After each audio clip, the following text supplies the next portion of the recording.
ain't got no money to fix my car. When I buy gas, don't get me very far. My baby needs some milk to drink, and mama wants her wine. I get a check each week, but I don't know what's mine. I'm losing track, I don't know what to do. I got the budgeting blues. Welcome to CentsAble Chat, the podcast committed to helping you learn positive money mindsets, destroy debt, reduce financial stress, and break the paycheck-to-paycheck cycle. Today, we're chatting with Jennifer Luzzatto, author of Inheriting Chaos with Compassion. She'll share her story and what she learned about dealing with the financial chaos that often comes with the loss of a loved one. After class, CentsAble Bobbi discusses how to make it easier for the person who inherits your financial chaos. So now, let's get to the competent custodian of cash, the darling of dollars, the maven of money. Here is CentsAble Bobbi. Thanks, Scott, and thank you for joining me. Before we get to our guest, I want to give a huge thank you to Jonathan Texera from Salt Pinch Creative for the new CentsAble Chat website. His creativity and technical knowledge is much appreciated, and we hope you like the new look. If you're looking for someone to create a beautiful and highly functional website for you, check out the show notes for this episode at CentsAbleChat.com, and you'll find a link to his website. Now, this is a very strange time in our world. We're starting to get back to normal after being quarantined for the last couple of months. But unfortunately, this pandemic has taken a lot more than normalcy for a lot of people. In addition to so many who've lost their jobs and their livelihood, many people have also lost their lives. And it's left a lot of families trying to pick up the pieces during what was already a tremendously difficult time. The loss of a loved one is hard enough. You need time to mourn the loss. You need family and friends to lean on, share your grief with, and help celebrate the life of the person you lost. Oh, and someone's got to handle everything that person left behind, including their finances.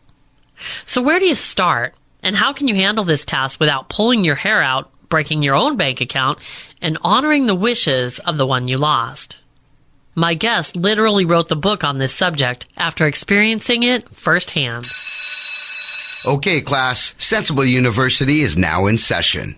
Today's guest professor is Jennifer Luzzatto, president of Summit Financial Partners.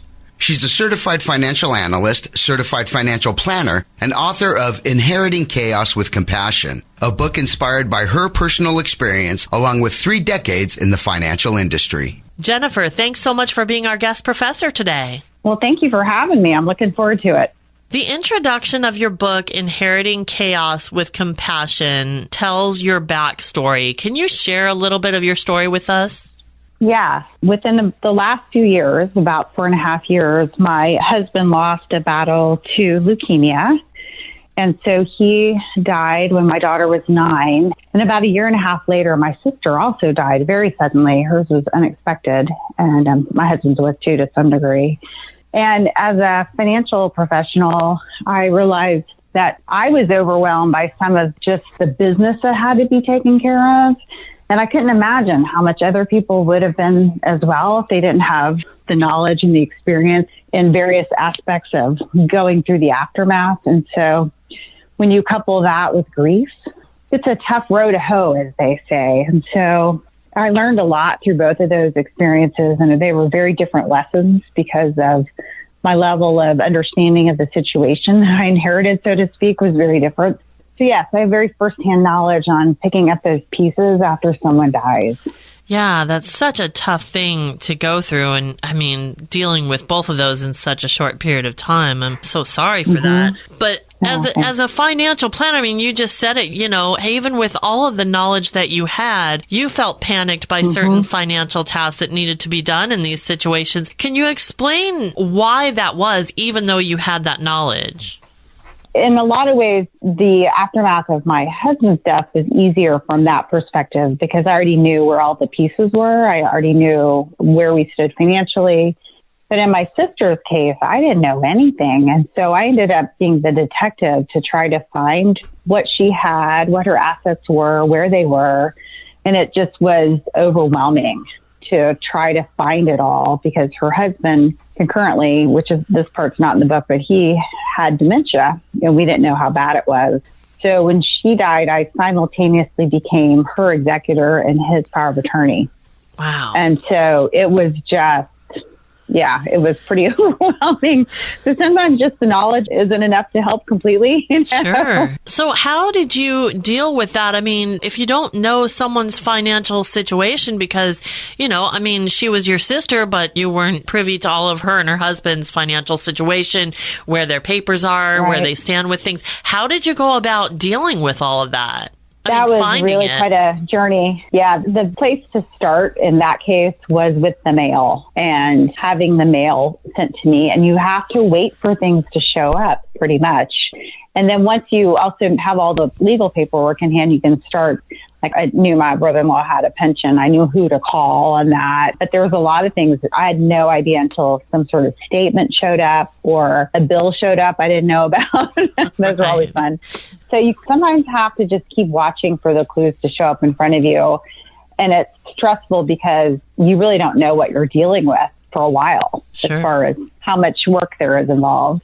Yeah, and you talked about in the book how things can slip through the cracks. Little things like even forwarding the mail and how important that is because, there may be stacks of mail piling up somewhere that you're not privy to as the one who now has to handle all this. What other things do people miss when they're trying to deal with this kind of thing? I think one of the things is if people get all their bills online, that was like I was scared to death because I didn't have her email password, right? I'm like, what if she gets half of her bills online? And they'll find you eventually. Somebody gave a wrong address to one and I got a $5,000 bill that had gone unpaid for 5 months because it was never sent to me. Wow. But they will find you eventually. Yeah. But things like that where you just don't have easy access to. And they were not very organized, she and her husband, especially as his dementia got worse. And digging through their paperwork and trying to figure out what's important and what isn't and what you can get rid of because we had to clean out their house too. And so I think the virtual world is really great and I pay bills online, but I don't receive bills online for that very reason. I want whoever, and hopefully this won't be anytime soon, but whoever inherits my chaos has a very simple job, relatively speaking, because it can make it really hard on people if you're not organized. Yeah, you never think about that. You kind of think, I know where it is and it's my organized chaos, if you will. But when someone else has to step in, that can be a really tough thing. So how important is it to understand what you can deal with on your own and what you need to hire someone else to help with? And what kind of things would those be? I think it's important. There are probably three key professionals in that situation. One is an estate planning attorney. And often if you're overwhelmed if you have to give an accounting to a commissioner of accounts to settle an estate, often the paraplanner in their office, an estate planning office, can help you go through those forms. Also an accountant, because you have to file estate tax returns as well as the deceased final tax returns. And you may not really be able to wrap your arms around it, especially if it's complicated. And hopefully whoever's estate it is had those professionals and you could continue to work with them. But my sister's case, we did not. And it was complicated further by the fact they had a small little artsy business and no records. And, it wasn't pretty. And then people like myself who understand the financial documents, because there is a bit of, as every profession, right? There's a language of its own. Yeah. That can be really overwhelming if you're not familiar with them. A lot of times when people pass away, beyond the paperwork and everything, there's probate to deal with or inheritance and how that works. And you always hear about financial professionals that can help with that. But are there financial professionals who can help with people that maybe have a big financial mess to clean up rather than an inheritance to manage, like debt or a bankruptcy that was going on or those kind of things? Yes, there are. In that case, you would need to work with either an estate planning attorney or a paraplanner in their office, or there are financial professionals that work on an hourly basis, and to hire those people to pay them by the hour to help unwind all of that. Both of those can help. Sometimes a CPA can help too. So it's really the same professions. It just might be different people within those groups as far as what the help is and what they can need. Because sometimes a CPA can unwind many things that a financial planner can do as well from that perspective. And I would assume that in addition to helping just take some of the work off of the person's back who's dealing with all this, like you said, I mean, under major emotional stress during a time like that, you don't want to have to deal with that. But also, most of us wouldn't have the experience, in the financial realm and everything to deal with that. But let's put some of the things at ease that people might think that they're going to have to deal with that they may not. Like a lot of times I hear, and I used to think this too, that if my parents pass away and they have debt, it's automatically going to go to me. But I don't think that's correct, is it? It is not correct. You're not responsible for their debts. It really dies with them. And yes, I've heard that one quite a few times, as well as people thinking they're going to inherit a tax burden if they inherit, which is generally not true either. So those are the two big ones that I've heard. You really can't pass that responsibility on. Now, the estate will probably pay taxes, but I've heard people say, I just got a distribution from my parents' estate. This is really going to blow up my taxes this year. And I'm like, nah, it's not really going to. But yeah, the credit card and that sort of debt is usually the biggest concern. But no, you're not responsible. Okay, but what may happen, and maybe this is why people think this, because the confusion might come in that, like you were saying, the estate pays for it. So if my parents had a bunch of debt, let's say, and they also owned their home, is that house going to have to be sold then if there's no other money, say, to cover those debts in order to cover those debts that were left behind? Yes, they would pay their debt from the estate. Right. So basically what would happen is if you were going to get an inheritance, you're probably not going to get as big of an inheritance as you thought because those debts have to be paid. Right. Okay. Yeah. Yeah. So it would be that instead of nothing's going to come out of their pocket, they just may not get something that they thought they were going to out of an estate. Let's go back to, because you said that your brother-in-law at the time of your sister's death was dealing with dementia, and that brings up a good point, because now you have to manage care for who's left behind. So how do you deal with managing care for dependents that might be left behind, or people that have medical situations that are going to make them unable to ever care for themselves? Yeah, it's so hard. And if you're lucky, you've got a few people that can manage it with you as far as getting them places and taking care of them. And sometimes you just have to make the call, which isn't popular with the other people involved. And with my brother-in-law, I moved him to an assisted living facility, and everybody was on board with that one. We made it happen. He resisted, all that. And then he was getting to the point where his dementia was so bad, he was just doing crazy stuff. And I'm like, we're moving him to a care facility. They're like, no, he's fine. I'm like, no, we're not going to do that. So sometimes you have to just draw a line in the sand and say, this is what's going to happen.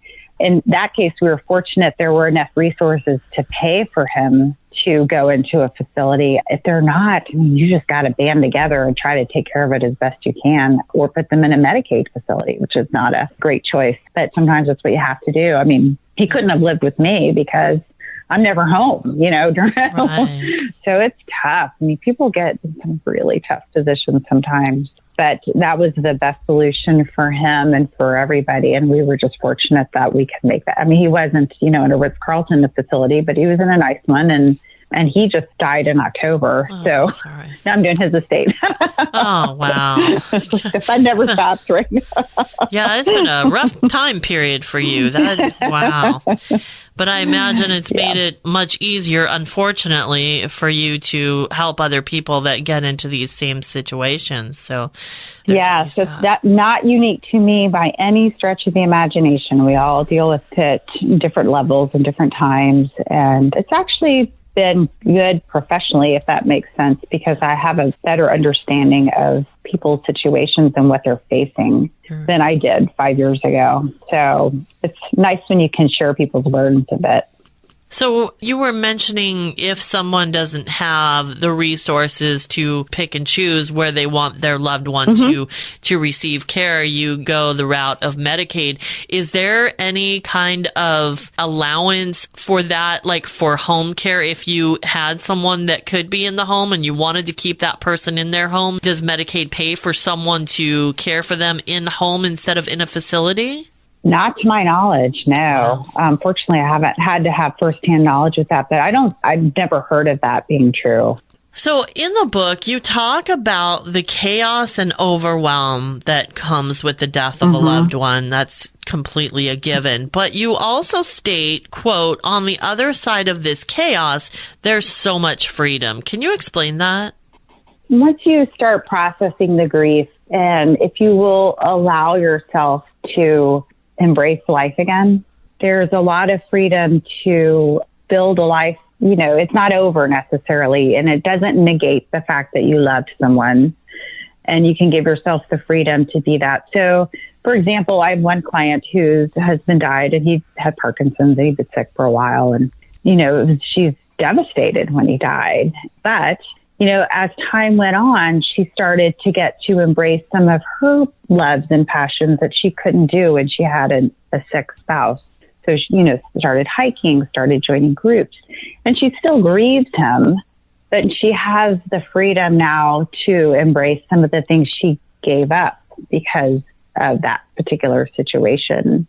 And so if you'll give yourself permission, it gives that freedom to think, okay, things are different, and there's something I want to add to my life that I didn't or couldn't do before.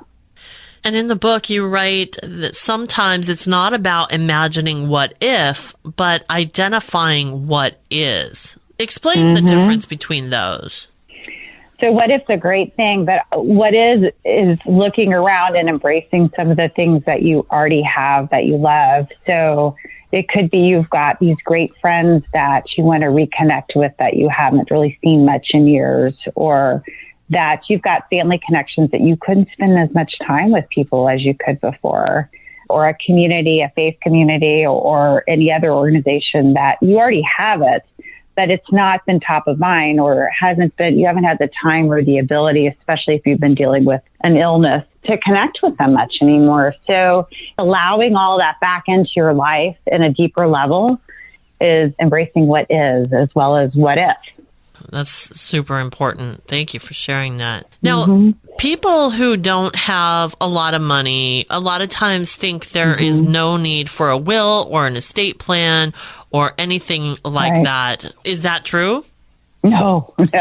Everyone needs a will. I'm not an attorney, but yes, everyone should have one, because if you don't, you run the risk of courts deciding what happens to, even if you've got $10,000, but you want your beloved daughter to get it versus your sibling. You know, often things will flow the way you want, but it will just make it so much simpler if you just say, this is what I want to happen.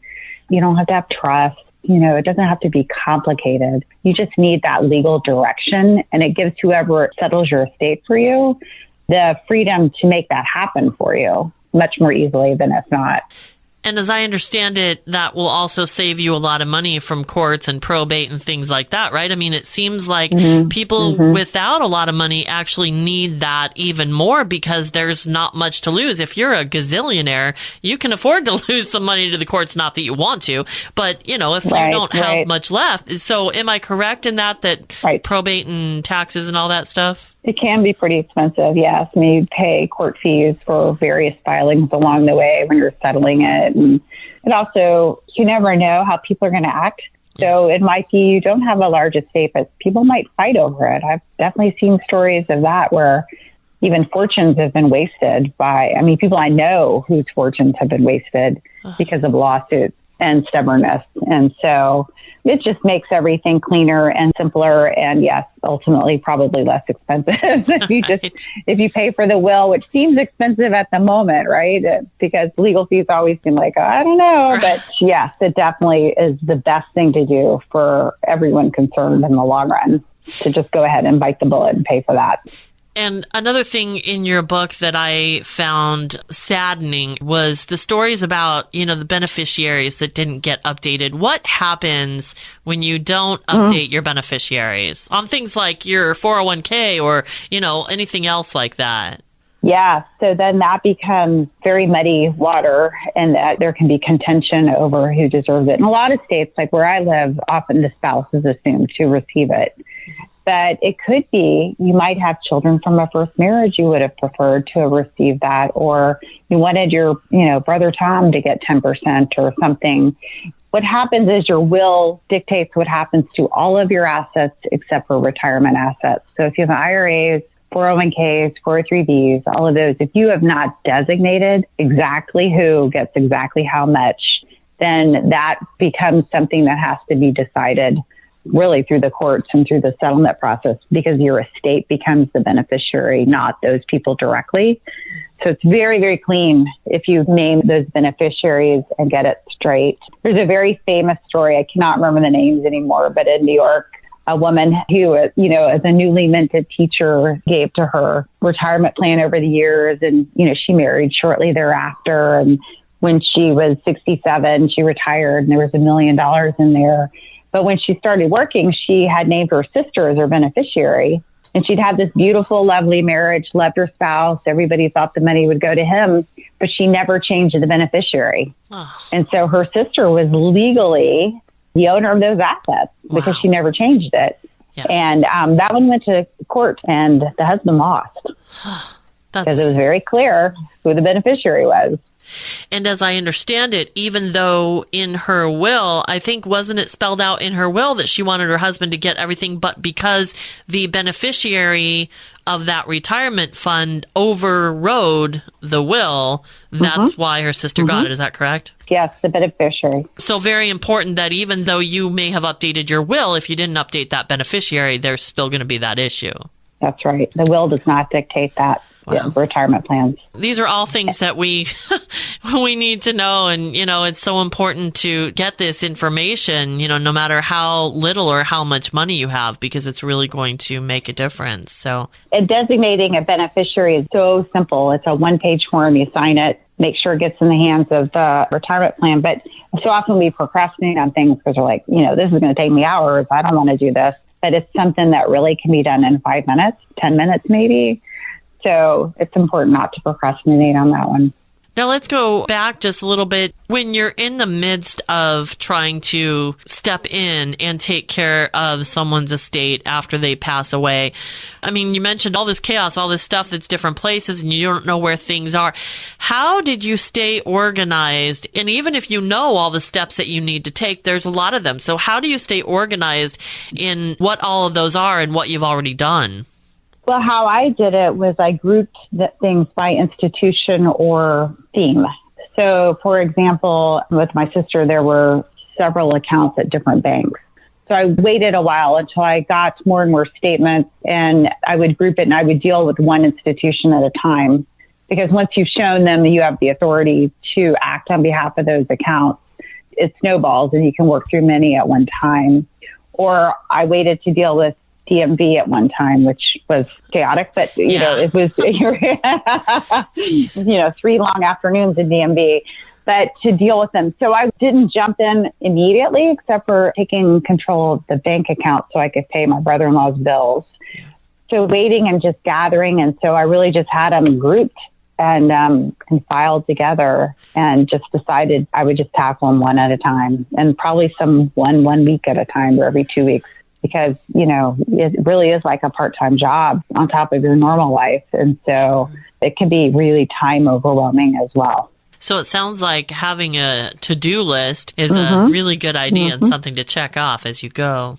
Yep. And then I had a master checklist. Yeah, and even maybe scheduling some time on a daily or weekly basis that's just set aside to deal with this kind of thing. Yes, as best you can. That's a good idea. So now there are tax implications and distribution rules surrounding just about every type of inheritance, no matter how big or small it might be. Can you explain in a nutshell why it's important to have a professional help with managing these inheritances, especially if someone doesn't have a lot of money and might be tempted to cash them out right away? Right. Especially around retirement plans, that's important.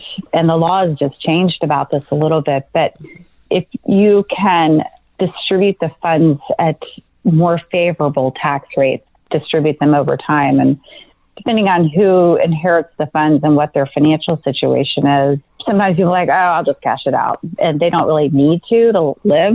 That's usually a bad decision, because then you add all of that income to your tax return that year. So it is important to think about it from a longer term perspective and what will give you the greatest benefit over time. And that's where a financial professional who understands all those rules and can look at your big picture in context of your income and your phase of life you're in and what your other obligations and resources are, can pull that together so you don't lose too much of that or unnecessary amount to taxes. Definitely. And if they don't need the money to live today, then they don't have to take the tax hit, and it can actually grow for them for later on in their retirement where they might need it a lot more, right? Yes, definitely. I mean, it's a really nice gift to inherit something like that, but you have to be smart with what happens and how you distribute it. So we've talked about all these things that, people have to deal with after the death of a loved one. And, just dealing with that in and of itself is so hard that, we want to make it as easy as possible with all the other stuff that has to be done. So what can someone do today to make it easier on their loved ones in the event of their death? Well, first and foremost is to have a will that's written and legal and all signed and sealed. But the other thing to do is, and we all have different degrees of how organized we are, how overwhelmed we get by paperwork, but to have a single place. And if you're super organized, it would be beautiful to have a notebook that has copies of your bills so that your account numbers are available. So if you have to turn off the power of a house somebody's moved out, you can easily get to it. All of your investment statements and debts you might have. So your mortgage statement, perhaps. It doesn't have to be updated monthly by any means.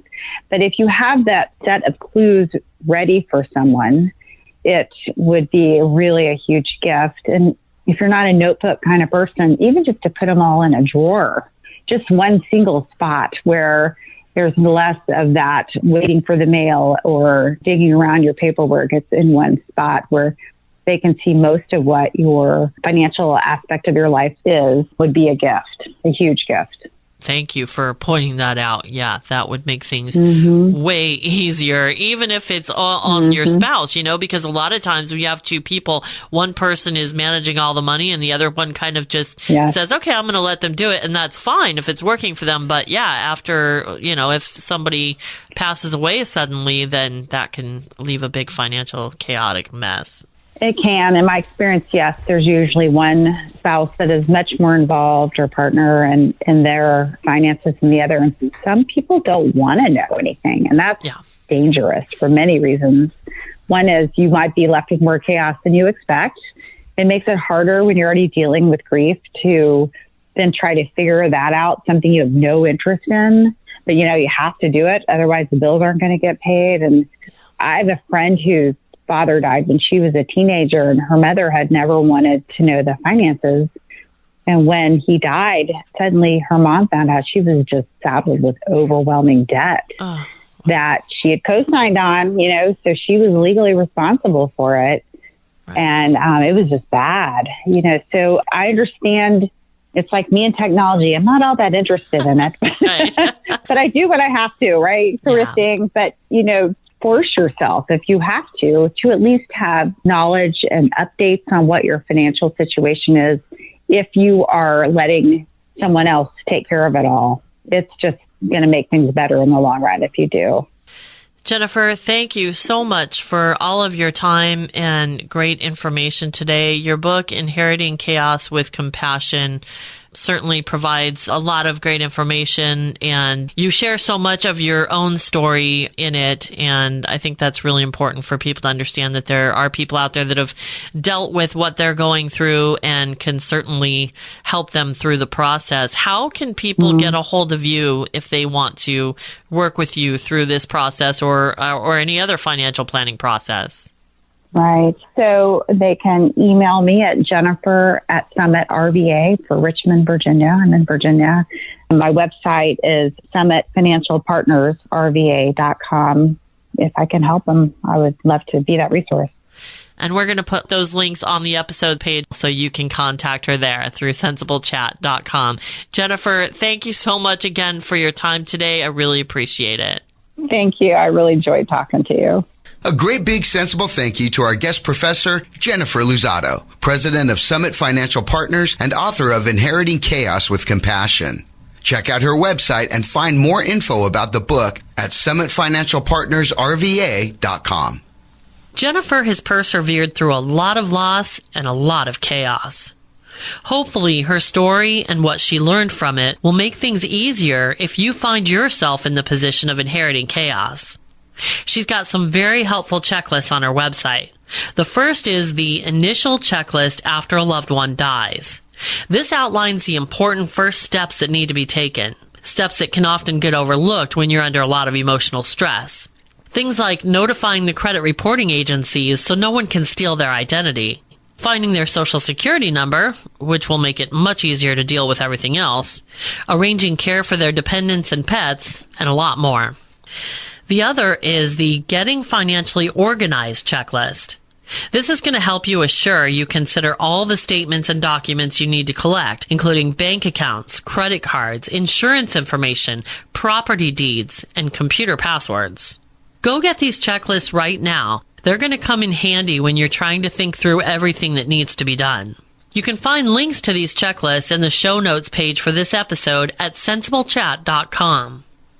Jennifer and I talked a little bit about managed care if resources are scarce.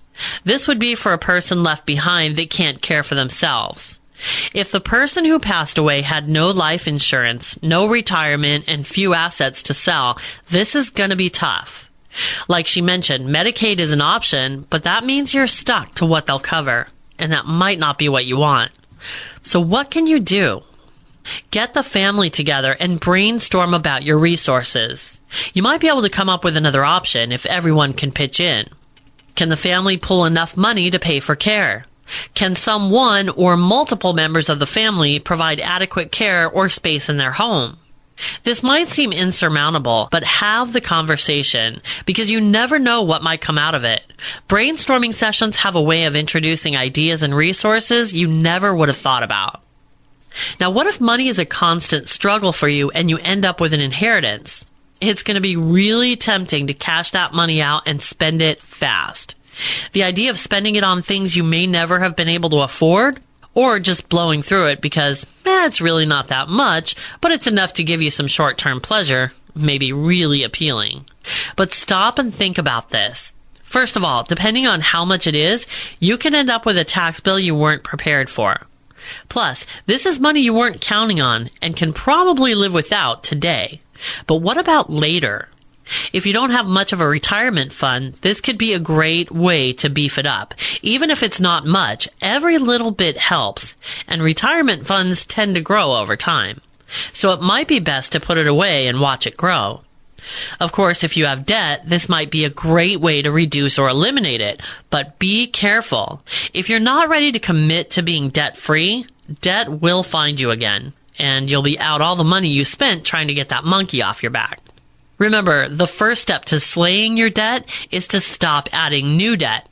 So think this through carefully, and I would highly encourage you to speak with a financial advisor who can take you through all the options and help you find the best one based on your financial situation. Financial chaos makes life rough, and inheriting someone else's financial chaos just adds to the pile. What will your benefactor inherit from you? That's something you can control starting right now. Do you have life insurance so that a dependent or spouse will be financially taken care of when you're gone? Or better yet, even enough life insurance that no one will have to stress about how to pay for your burial and funeral. It's pretty expensive. And please, don't tell yourself life insurance is too expensive, especially if you haven't priced it out. There are affordable options out there. And when you think it through, you really can't afford not to do this, especially if anyone is depending on your income. Some other things to think about. Do you have a list of accounts and passwords in a designated space where your benefactor could easily access them to pay bills or shut off utilities? Do you have a will that clearly spells out what happens to your assets, not to mention your children? Have you updated your beneficiary forms? Have you discussed all this with the person most likely to inherit your financial chaos? Of course, these aren't things we like to think about, and nobody's quick to have these discussions, but they are vital, and you never know when it's going to be too late to do anything about it. This is one of the greatest gifts you can give your loved ones, and I highly encourage you to start this process today. Financial chaos often comes from lack of planning. You put it off because you've got other things to do, or it stresses you out, so you don't want to take the time and energy to think about it. But if you think it's stressful now, think about what happens when your opportunity for planning runs out, when you're right in the thick of it and can only react to the chaos that's already happening. I'll bet you anything that the time, energy, and money you spent planning for the unforeseen, but really unavoidable, will be way less than what you'll spend trying to battle the chaos once it starts. There are professionals available to help you through all these planning steps. For my part, I'm here to help you put a budget in place that will help direct your money where you want and need it to go, which is a big step in planning ahead. Remember, budgeting is not hard. It's just math. Changing your mindset is what trips most people up. But if you can imagine the life you want to live and the legacy you want to leave, you might find it a bit easier to change that mindset. So until next time, remember, do the math, live the life. That does it for this episode of Sensible Chat with your host, CentsAble Bobbi. Links for all the resources mentioned can be found in the show notes for this episode at CentsAbleChat.com. That's sensible with a C. While you're there, find your favorite app to be sure and never miss a show. On social media, look for us on Facebook, Twitter, and Instagram. If you need help with your budget or want to share your thoughts, reach out to CentsAble Bobbi through the contact page at CentsAbleChat.com. That's sensible with a C.